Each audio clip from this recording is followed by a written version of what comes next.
মা, এত রাতে কেন? আসো না, 10টা মিনিট।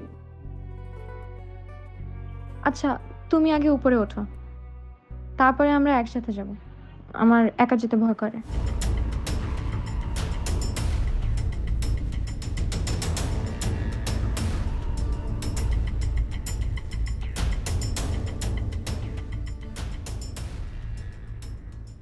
হ্যালো।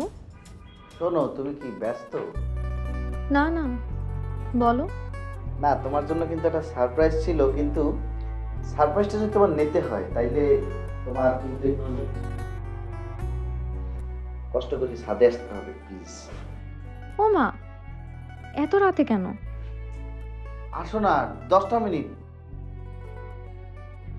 আচ্ছা, তুমি আগে উপরে ওঠো, তারপরে আমরা একসাথে যাব। আমার একা যেতে ভয় করে। এখনই আইতেছি আমি, এখনই এখনই আইয়ে আমি রেডি হয়েছি। তুমি তুমি জাস্ট একটু দাঁড়াও, আমি আসতেছি। ওয়েট।